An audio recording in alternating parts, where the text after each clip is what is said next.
विद्यार्थी मित्रांनो, बृहन्मुंबई महानगरपालिका व्हर्च्युअल ट्रेनिंग सेंटर मध्ये आपले खूप खूप स्वागत। कोविड-19च्या या सद्यस्थितीत आपल्या शाळा बंद असल्या तरी आपले ऑनलाईन शिक्षण चालूच आहे आणि गेले वर्षभर आपण हा ऑनलाईन अभ्यास करत आहोत। त्यासाठी आपली शिक्षणाची गती कमी होऊ नये म्हणून बृहन्मुंबई महानगरपालिका व्हर्च्युअल ट्रेनिंग सेंटरच्या माध्यमातून काही व्हिडिओंची निर्मिती करण्यात आलेली आहे। मी निलिमा कदम, आपली व्हर्च्युअल शिक्षिका। आजचा घटक आपण बघणार आहोत पूर्व माध्यमिक शिष्यवृत्ती परीक्षा म्हणजेच इयत्ता 8वी पेपर दुसरा। यामध्ये तृतीय भाषा म्हणजेच इंग्रजी हा 50 गुणांसाठी आणि बुद्धिमत्ता चाचणी हा पेपर 100 गुणांसाठी असा असतो। एकूण पेपर दुसरा हा 150 गुणांसाठी असतो। Third language and intelligence test. आपण बुद्धिमत्ता चाचणी हा घटक अभ्यासणार आहोत।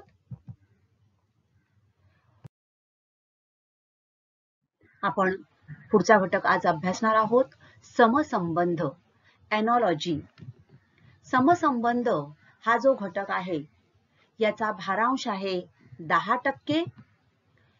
तर यामध्ये 5 प्रश्न अपेक्षित असतात, प्रत्येक प्रश्न 2 गुणांचा। याप्रमाणे 10 गुण या घटकाला दिलेले आहेत।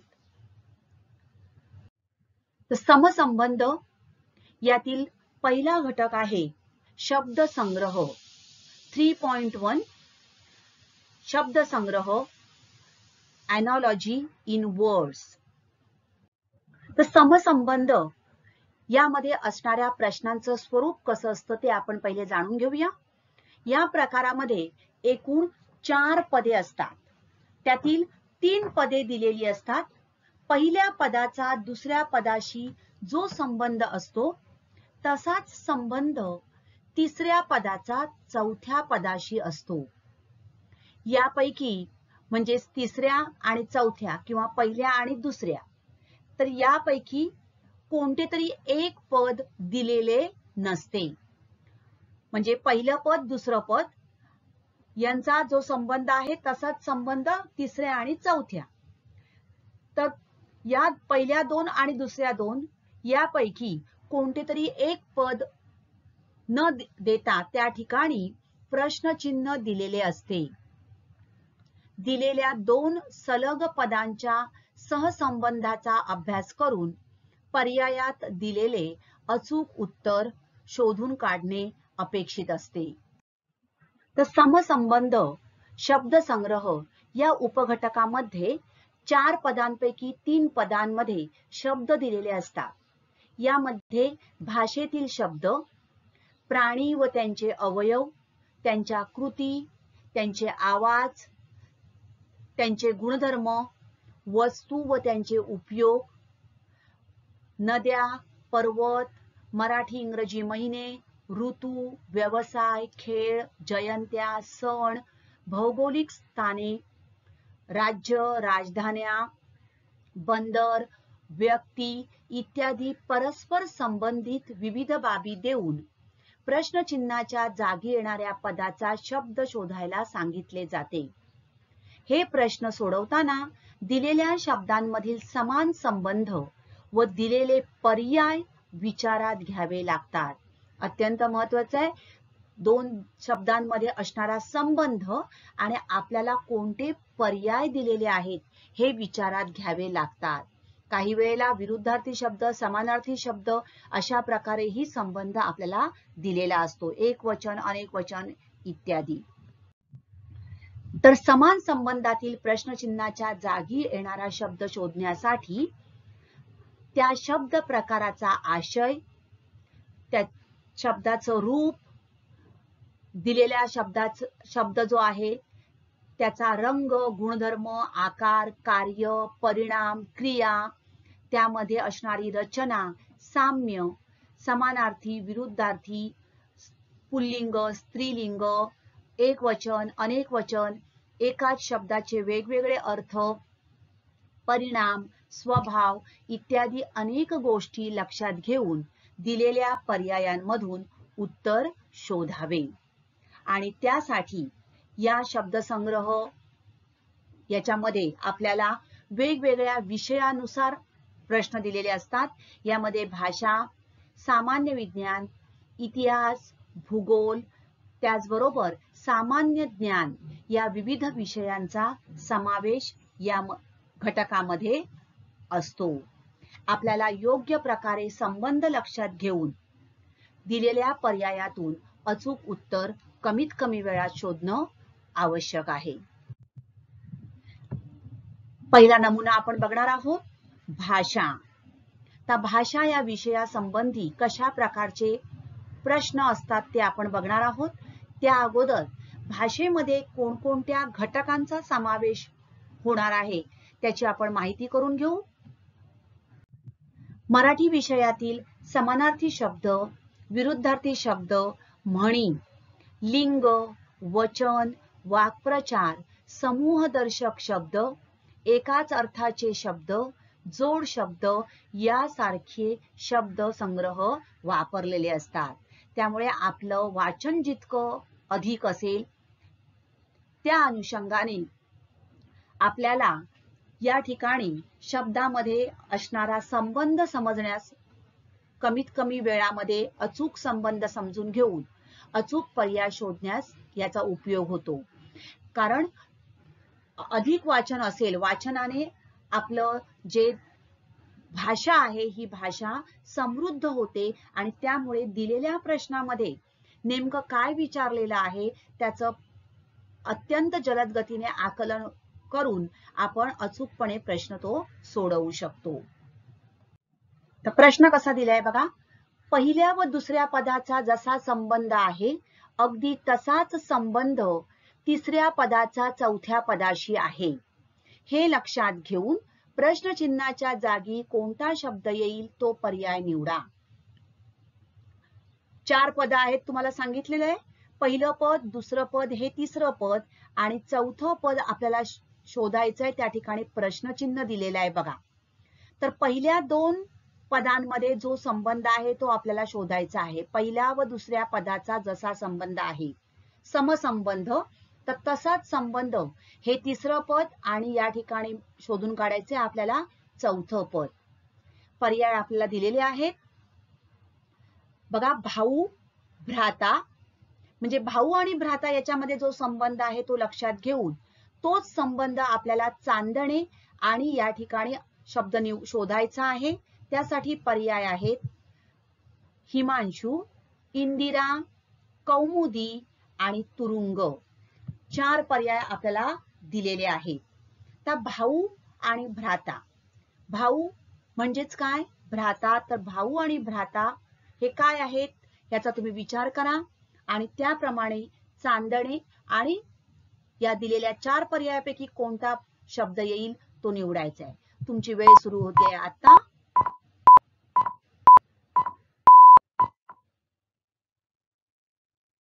काय आहे, भाऊ आणि भ्राता हे समानार्थी शब्द आहेत.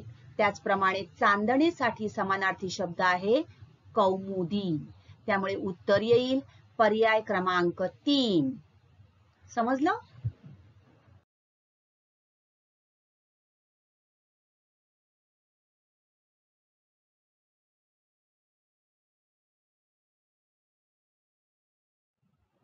प्रश्न आहे बघा, पहिल्या व दुसऱ्या पदाचा जसा संबंध आहे अगदी तसाच संबंध तिसऱ्या पदाचा चौथ्या पदाशी आहे. हे लक्षात घेऊन प्रश्नचिन्हांच्या जागी कोणता शब्द येईल तो पर्याय निवडा. तर अशा प्रकारे आपल्याला प्रश्न दिलेला असतो. आता यामध्ये प्रश्न क्रमांक दिलेले असतात की प्रश्न क्रमांक हे एवढी सूचना जी आहे ही सूचना पुन्हा पुन्हा लिहिली जात नाही. तर काय सांगितलं जातं, प्रश्न क्रमांक 1 ते 4 किंवा 1 ते 3 आणि अशा प्रकारे आपल्याला सूचना दिली जाते. म्हणजेच पहिला प्रश्न, दुसरा प्रश्न आणि तिसरा प्रश्न या तिन्ही प्रश्नांना हाच प्रश्न प्रकार लागू आहे असा त्याचा अर्थ होतो. आता आपण पहिलं उदाहरण आहे बघा, साप, गारुडी, अस्वल, प्रश्नचिन्ह. आपल्याला पर्याय दिलेले आहेत. पहिला पर्याय आहे भारुडी, माहूत, मदारी, दरवेशी. 4 पर्याय दिलेले आहेत. आता साप आणि गारुडी याच्यामध्ये काय संबंध आहे हा तुम्ही लक्षात घ्यायचा आहे. तर साप घेऊन जे माणसं प्रामुख्याने आपल्या आजूबाजूला फिरतात, साप घेऊन फिरणारे कोण असतात, तर गारुडी. त्याप्रमाणे अस्वलाला घेऊन फिरणारी जी लोक असतात त्यांना काय म्हटलं जातं ते आपल्याला शोधायचं आहे. तुमची वेळ सुरू होते, विचार करा पटकन. काय आहे उत्तर? दरवेशी. अस्वलाला घेऊन फिरणारी जी माणसं असतात त्यांना म्हणतात दरवेशी. पुढचा प्रश्न आहे, नदी, नद्या, त्याप्रमाणे दासी. आपल्याला या ठिकाणी उत्तर शोधायचं आहे. पर्याय आहेत. पहिला पर्याय दासी, दास, दासिया आणि दास्या. बघा, नदी, नद्या, त्याप्रमाणे दासी. आपल्याला उत्तर शोधायचं आहे. विचार करा, नदी आणि नद्या यामध्ये काय संबंध आहे. तुमची वेळ सुरू होते आता. 5, 4, 3, 2, 1. काय येईल? येस, नदी, त्याचं अनेक वचन नद्या. त्याप्रमाणे दासी या शब्दाचं अनेक वचन काय होईल विचार करा. दास्या, दासिया नाही, तर दासीचं अनेक वचन दासीच होतं. एक दासी आणि अनेक सुद्धा दासी. त्यामुळे उत्तर येणार आहे पर्याय क्रमांक 1. ओके. पुढचा प्रश्न, जहाज, काफिला, वाद्य, प्रश्नचिन्ह. तर जहाज आणि काफिला यामध्ये काय संबंध आहे विचार करा. तसा शब्द आपल्याला वाद्य आणि या ठिकाणी या पदामध्ये शोधायचा आहे. पर्याय दिलेले आहेत. पहिला पर्याय जत्रा, वृंद, संघ आणि ताफा. 4 पर्याय आपल्याला दिलेले आहेत. जहाज, काफिला काय संबंध आहे विचार करा. तुमची वेळ सुरू होते आता.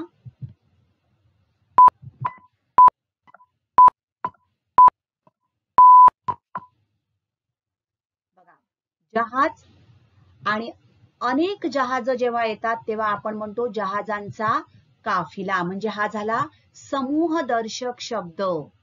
एक जहाज आणि अनेक जहाज जेव्हा येतात म्हणजे जहाजांचा समूह होतो त्यावेळेला म्हणतो आपण जहाजांचा काफिला. तसं एक वाद्य आणि अनेक वाद्य एकत्र येऊन काय होतं, वाद्यांचा रुंद. ओके, म्हणजेच येणार उत्तर पर्याय क्रमांक 2. पुढचा प्रश्न आहे, गळा, हार, त्याप्रमाणे कान, प्रश्नचिन्ह. पर्याय दिलेले आहेत. मणी, कुंडल, टाईत, पाटली. अचूक पर्याय आपल्याला निवडायचा आहे. तर गळा आणि हार यामध्ये असणारा संबंध लक्षात घ्या. त्याप्रमाणे कानाशी संबंधित शब्द आपल्याला निवडायचा आहे. तुमची वेळ सुरू होते आता.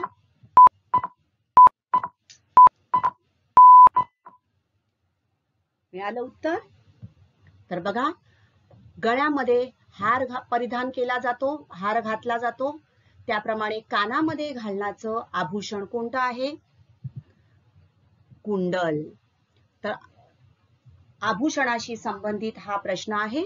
तर गळ्यामध्ये ज्याप्रमाणे हार हे आभूषण घातलं जातं त्याप्रमाणे कानामध्ये घालणारं जे आभूषण आहे त्याला म्हणतात कुंडल. हात असेल तर काय आलं उत्तर? पाटली. बरोबर. पुढचा प्रकार आहे सामान्य विज्ञान. तर सामान्य विज्ञान या विषयामध्ये वनस्पती, प्राणी, त्यांचे प्रकार, सजीवांची लक्षणे, अवकाशासंबंधी प्रश्न, हवामानाचे घटक, रासायनिक संज्ञा, रेणुसूत्रे, कार्य, ऊर्जा, वेग, वेळ, अंतर, गती, गतीचे प्रकार, बल, बलाचे प्रकार यासारख्या बाबींचा समावेश होतो. त्याचबरोबरीने काही महत्त्वाचे विज्ञान विषयक दिनविशेष जे आहेत हे यांचा पण तुम्ही अभ्यास करणं अपेक्षित आहे. सरावासाठी आपण प्रश्न बघूया. बघा, सूचना त्याचप्रमाणे दिली जाते. पहिल्या पदाचा दुसऱ्या पदाशी जसा संबंध आहे अगदी तसाच संबंध तिसऱ्या पदाचा चौथ्या पदाशी आहे हे लक्षात घेऊन प्रश्नचिन्हाच्या जागी कोणता शब्द येईल तो पर्याय निवडा. मोतीबिंदू, डोळा, गलगंड, प्रश्नचिन्ह. आपल्याला पर्याय दिलेले आहेत. पोट, मेंदू, कान आणि गळा. आता लक्षात घ्या, मोतीबिंदू आणि डोळा याच्यामध्ये काय संबंध आहे तो लक्षात घ्या आणि त्याप्रमाणे गलगंड याच्याशी संबंधित दिलेल्या पर्यायापैकी कोणता शब्द येईल, कोणता पर्याय योग्य आहे तो आपल्याला निवडायचा आहे. तुमची वेळ सुरू होते आहे.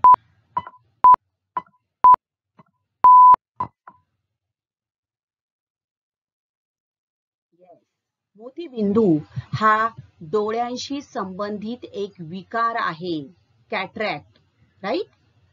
त्याप्रमाणे गलगंड हा विकार कोणत्या अवयवाशी संबंधित आहे? आपल्याला अवयव दिलेले आहेत, पोट, मेंदू, कान आणि गळा. तर गलगंड हा विकार गळ्याशी संबंधित आहे. आयोडीनच्या कमतरतेमुळे गॉयटर म्हणजे गलगंड हा गळ्याचा विकार होतो. त्यामुळे उत्तर येणार आहे पर्याय क्रमांक 4.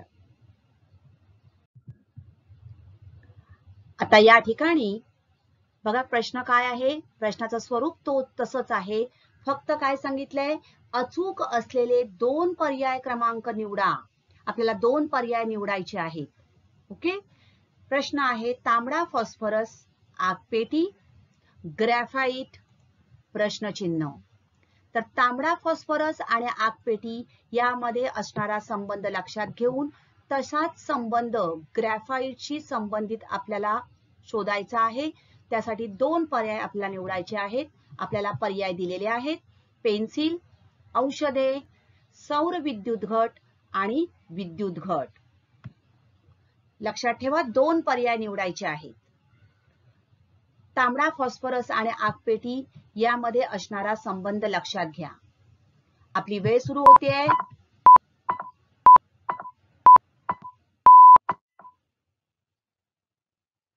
क्लिक झालं, तुम्हाला मिळालं? येस. तर तांबडा फॉस्फरस हा आगपेटी तयार करण्यासाठी वापरला जातो. म्हणजेच तांबडा फॉस्फरसचा उपयोग आगपेटीमध्ये केला आहे, हा संबंध या ठिकाणी आहे. त्याचप्रमाणे ग्रॅफाइटचा उपयोग कुठे केला जातो हे तुम्हाला दिलेल्या 2 पर्यायातून निवडायचे आहे. दिलेल्या 4 पर्यायातून 2 पर्याय अचूक निवडायचे आहेत. कुठे केला जातो ग्रॅफाइटचा उपयोग? एक तर पेन्सिल मध्ये आणि दुसरा विद्युत घटामध्ये ग्रॅफाइट वापरलं जातं. म्हणजेच आपलं उत्तर येणार पर्याय क्रमांक 1 आणि पर्याय क्रमांक 4.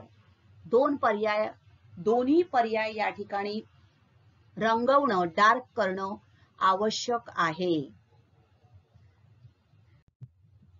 पुढचा प्रश्न, युरेनियम इंधन, आयोडीन, प्रश्नचिन्ह. उत्तर पर्याय दिलेत आपल्याला, मीठ, कर्करोग, गलगंड, अन्न.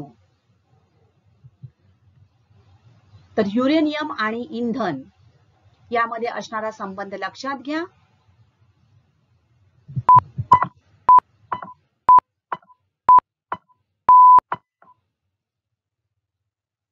युरेनियम याचा इंधन म्हणून उपयोग कुठे बरं केला जातो? येस, अणुभट्टीमध्ये इंधन म्हणून वापरतात. त्याचप्रमाणे आयोडीन हे गलगंडावरील उपचारासाठी वापरलं जातं. म्हणजेच युरेनियमचा उपयोग इंधन म्हणून केला जातो, त्याप्रमाणे आयोडीनचा उपयोग कुठे केला जातो? गलगंडावरील उपचारासाठी केला जातो. बरोबर? बघा, या ठिकाणी आयोडीनशी संबंधित मीठ हे सुद्धा आपल्याला पर्याय योग्य वाटेल, अन्न हे सुद्धा योग्य वाटेल, परंतु या ठिकाणी युरेनियमचा उपयोग आपण बघितलेला आहे, तो इंधन म्हणून त्याचा उपयोग केला जातो. त्याप्रमाणे आयोडीनचा उपयोग काय केला जातो? तर गलगंडावर उपचारासाठी केला जातो. म्हणून अचूक उत्तर येणार आहे पर्याय क्रमांक 3, गलगंड. अणु क्रमांक झेड, अणुवस्तुमानांक प्रश्नचिन्ह. पर्याय आहेत एम, ए, एन आणि पी. अणु क्रमांक झेड. आपली वेळ सुरू होतीये.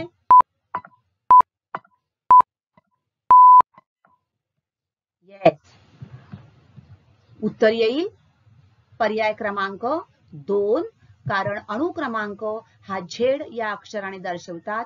त्याचप्रमाणे अणुवस्तुमानांक दर्शविण्यासाठी कॅपिटल ए या अक्षराचा उपयोग केला जातो. म्हणूनच उत्तर आलं पर्याय क्रमांक 2. काळ, सेकंद, अंतर प्रश्नचिन्ह. पर्याय आहेत चौरस मीटर, लिटर, प्रकाश वर्ष, तास. काळ आणि सेकंद यामध्ये असणारा संबंध जो आहे तो लक्षात घ्या आणि त्याप्रमाणे दिलेल्या पर्यायातून अचूक पर्याय निवडा.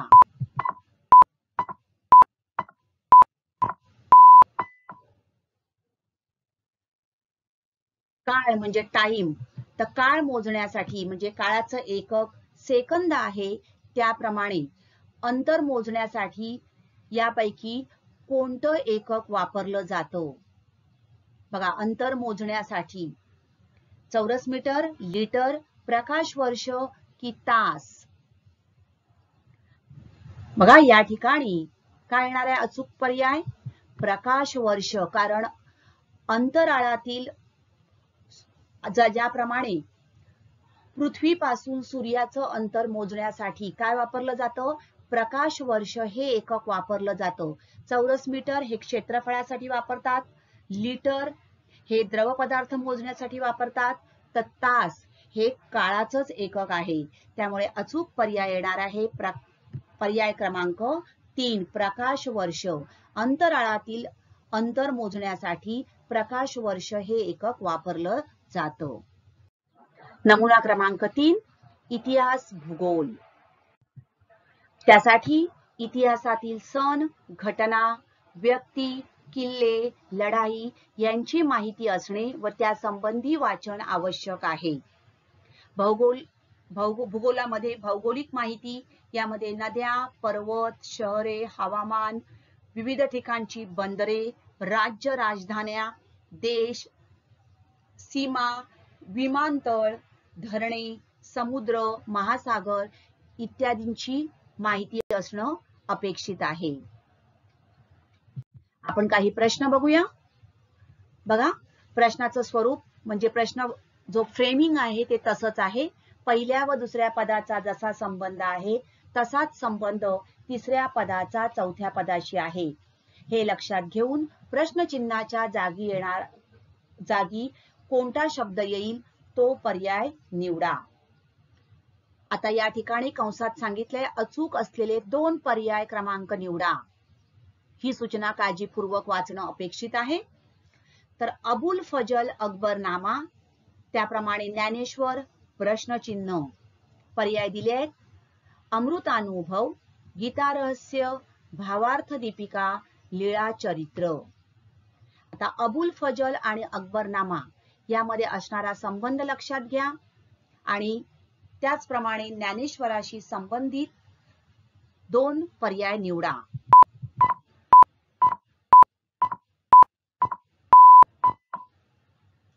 अबुल फजल यांनी अकबरनामा हा ग्रंथ लिहिलेला आहे. तर ज्ञानेश्वरांनी दिलेल्या 4 पर्यायांपैकी कोणते ग्रंथ लिहिले आहेत बघा? अमृतानुभव आणि भावार्थ दीपिका. त्यामुळे आपलं उत्तर येणार पर्याय क्रमांक 1 आणि पर्याय क्रमांक 3. 14 नोव्हेंबर पंडित जवाहरलाल नेहरू, 2 ऑक्टोबर प्रश्नचिन्ह. लक्षात घ्या, अचूक असलेले 2 पर्याय क्रमांक निवडा. आपल्याला 2 पर्याय निवडायचे आहेत. सूचनेकडे काळजीपूर्वक लक्ष द्या. पर्याय आहेत महात्मा गांधी, डॉक्टर राजेंद्र प्रसाद, लोकमान्य टिळक आणि लाल बहादूर शास्त्री. तर 14 नोव्हेंबर ही पंडित जवाहरलाल नेहरू यांचा जन्मदिवस, जयंती. बरोबर.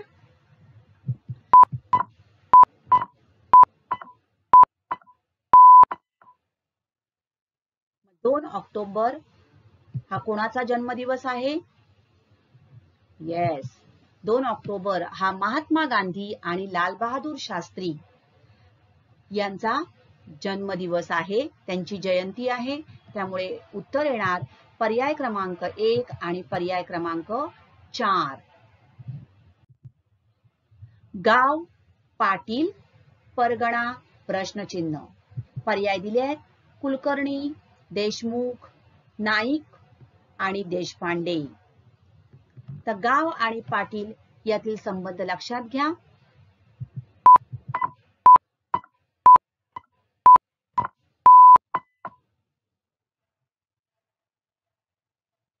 गावाचा प्रमुख त्याला पाटील म्हणतात.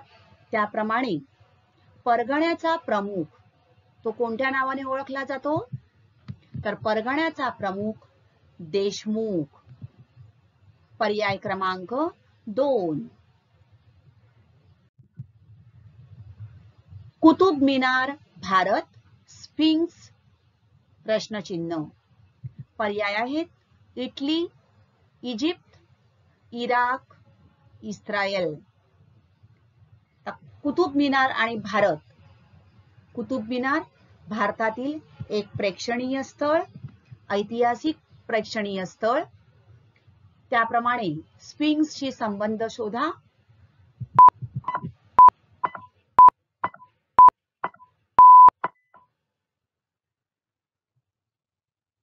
उत्तर मिळालं? येस, आपण थोडं बघूया. हा आहे कुतुब मिनार, एक ऐतिहासिक प्रेक्षणीय स्थळापैकी एक आहे. त्याप्रमाणे स्फिंक्स, हे स्फिंक्स आपल्याला कुठे आढळून येतात? Yes, Egypt. इजिप्त मधील एक प्रेक्षणीय स्थळांपैकी स्फिंक्स होत. त्यामुळे उत्तर येणार पर्याय क्रमांक 2, इजिप्त. गोपाळकृष्ण गोखले, भारत सेवक समाज, खान अब्दुल गफार खान प्रश्नचिन्ह. मुस्लिम लीग, खुदाई खिदमतगार, खिलाफत मोहीम, मोहमेडन लिटरही सोसायटी. तुमची वेळ सुरू होते.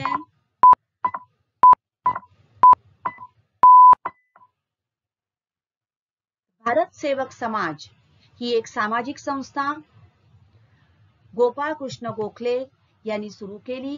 त्याचप्रमाणे खान अब्दुल गफार खान यांनी खुदाई खिदमतगार ही सामाजिक संस्था स्थापन केली. उत्तर येणार पर्याय क्रमांक 2. पुढचा प्रकार आहे सामान्य ज्ञान.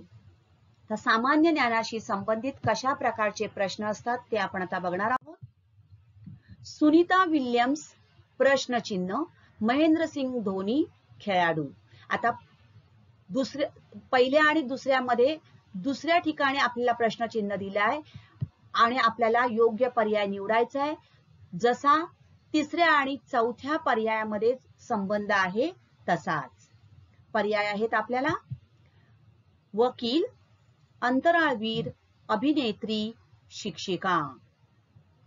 तर महेंद्रसिंग धोनी हा काय आहे? क्रिकेटियर आहे, खेळाडू. त्याप्रमाणे सुनीता विल्यम्स.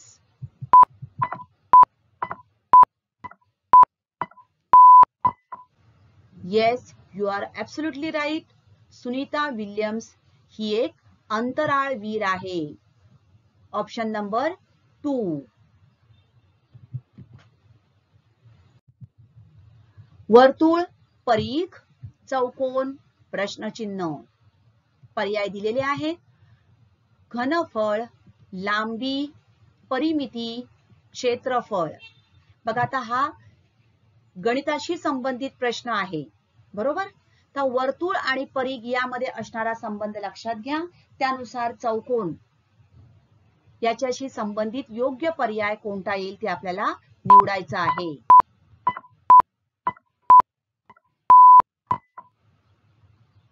आता या ठिकाणी आपण बघितलं तर घनफळ हा पर्याय येणार नाहीये. लांबी चौकोनाला असते, परिमिती पण चौकोनाला असते, क्षेत्रफळ पण चौकोनाचं आपण काढू शकतो. परंतु वर्तुळ आणि परीघ यातील संबंध लक्षात घ्या. तर वर्तुळाची लांबी म्हणजेच वर्तुळाचा परीघ होय. बघा, वर्तुळाची लांबी म्हणजेच वर्तुळाचा परीघ. हे आपण जर वर्तुळ काढलं तर या वर्तुळाची ही पूर्ण लांबी म्हणजे या वर्तुळाचा परीघ. त्याप्रमाणे आपण चौकोन काढला तर काय करायचंय, चौकोनाची आपल्याला काय घ्यावी लागणार आहे, ही पूर्ण लांबी म्हणजेच काय झाली, चौकोनाची परिमिती. चौकोनाच्या सर्व बाजूंची एकूण लांबी म्हणजे चौकोनाची परिमिती. त्यामुळे उत्तर येणार आहे पर्याय क्रमांक 3. आलं लक्षात. त्यामुळे संबंध नीट लक्षात घ्या.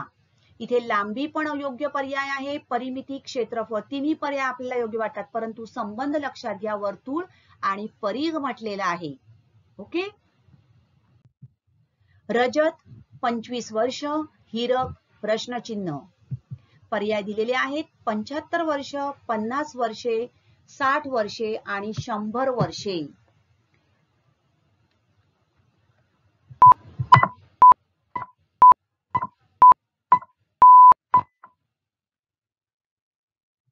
यासाठी हा एक चार्ट तुम्ही लक्षात ठेवा, पाठ करा. सुवर्ण महोत्सव, रौप्य महोत्सव याप्रमाणे वेगवेगळे महोत्सव साजरे केले जातात ठराविक वर्ष झाल्यानंतर.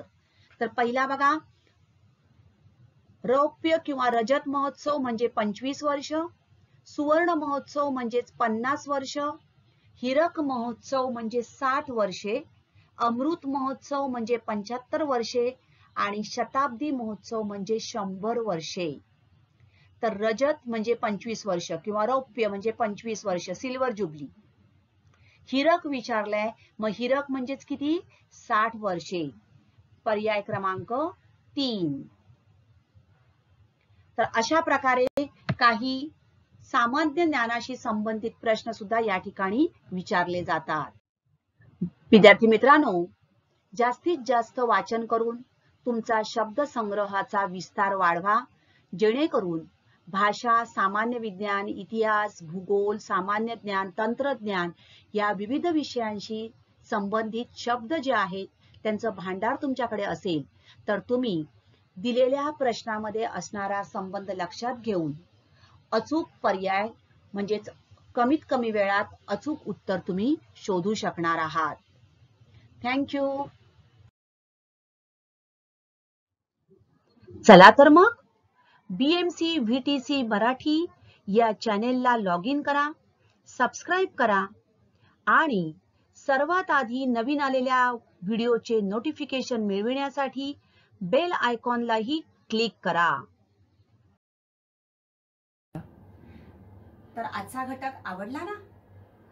अशीच माहिती मिळवण्यासाठी या चॅनेलला सबस्क्राईब करा आणि हे व्हिडिओ पुन्हा पुन्हा पहा. पुन्हा भेटणार आहोत पुढच्या भागात. थँक्यू.